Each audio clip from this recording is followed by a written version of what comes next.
On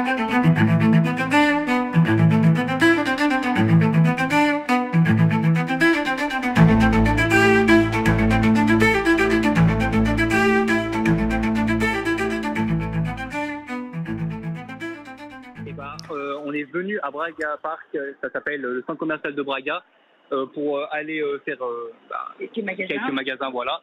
Et on voit qu'il n'y a plus d'électricité d'un coup. On était dans un magasin à Zara, et d'un coup ça s'arrête, et on voit sur les infos qu'il y a une phase générale au Portugal et en Espagne.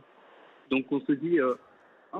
Une panne massive d'électricité affecte ce 28 avril une partie de l'Espagne, du Portugal et de la France.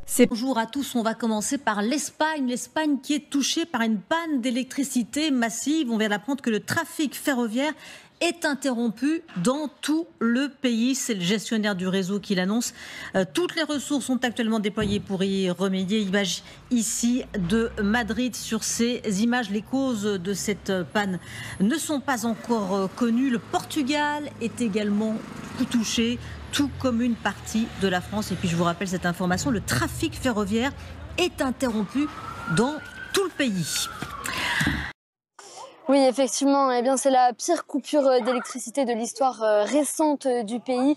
Depuis midi et demi, toute l'Espagne ou presque est touchée par cette panne géante, de Madrid à Barcelone, en passant par l'Andalousie ou encore Valence dont vous avez parlé.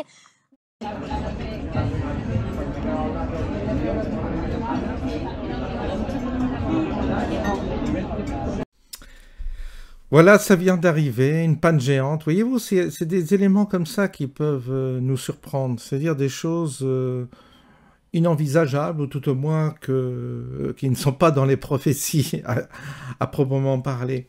Nous avons des événements comme ça qui sont des indicateurs de notre vulnérabilité et surtout de notre fragilité.